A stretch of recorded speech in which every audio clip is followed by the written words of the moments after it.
don't know if you saw yet the Brett Weinstein Tucker Carlson conversation where Brett went down to the Darien Gap and watched all the Chinese people come through. And like, clearly this is an operation from the Chinese government. Like, these people that they didn't sneak out of China to get to Ecuador to make it to Texas, right?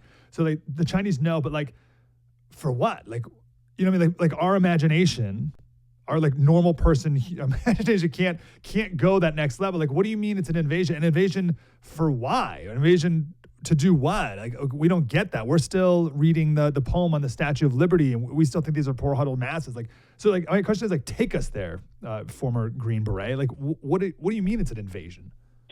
Yeah, this is still the most prosperous place on the planet, and people that want opportunity, it makes sense for them to want to come here. But when our enemies look at an open, porous border like the one that we currently have, what they see a different type of opportunity. They see an opportunity to come in and erode values. They see an opportunity to come in and play a long game of putting people in privileged positions throughout the country. That when you look at California, you can go and work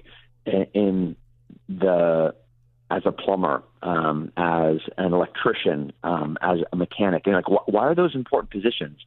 Well, you have access to people's water. You have access to state and city water. You put a couple of people in the right position throughout the United States, and most Americans don't understand how fragile of the power grid the United States has.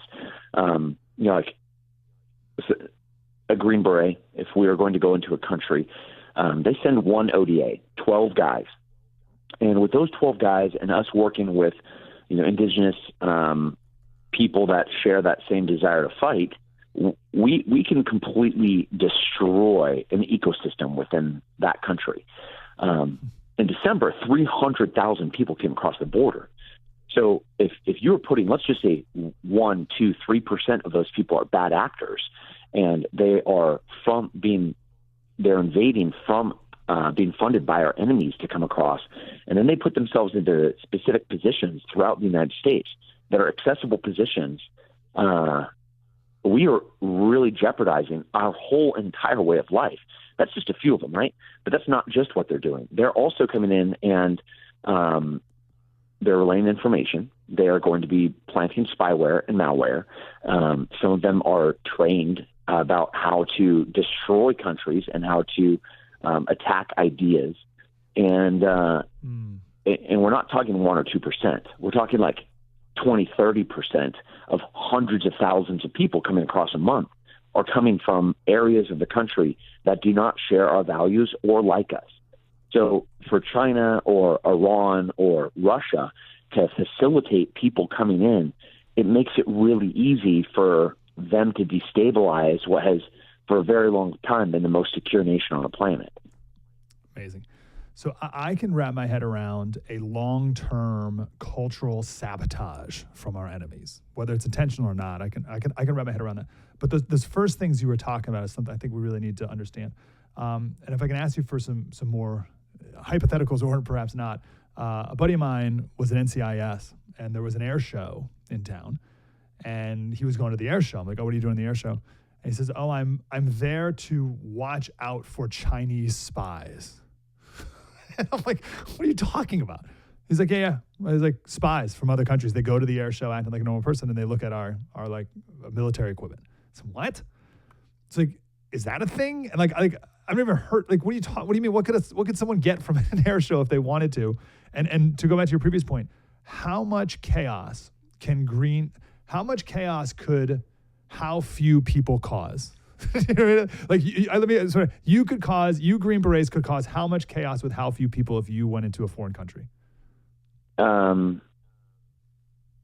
I don't want to be a fear monger, but it's just the way that it is. And I know we've felt very safe here for a really, really long time, but we're not anymore. And it takes one or two men that understand some very basic things about how an economy works, how water works, how plumbing works, how sewage works, how electricity, how the grid works, how access to certain panels. I think one or two guys could shut down the state of Texas, and they could do it in a matter of days.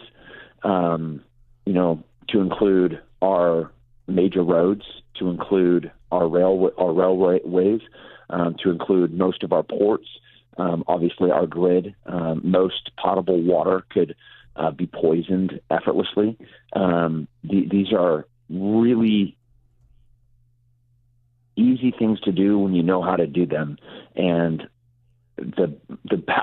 our enemies are training bad actors about how to do these things. There are schools that train people how to do it, and why would somebody go to an air show? There's tons of public information available.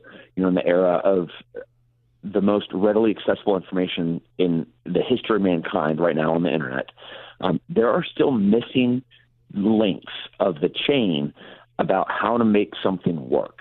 And one photograph of the cockpit of a specific aircraft for them to understand, oh, that's why they put that radar in that specific position, or that's the panel that they're using, or that's what the display looks like, that's what the HUD looks like.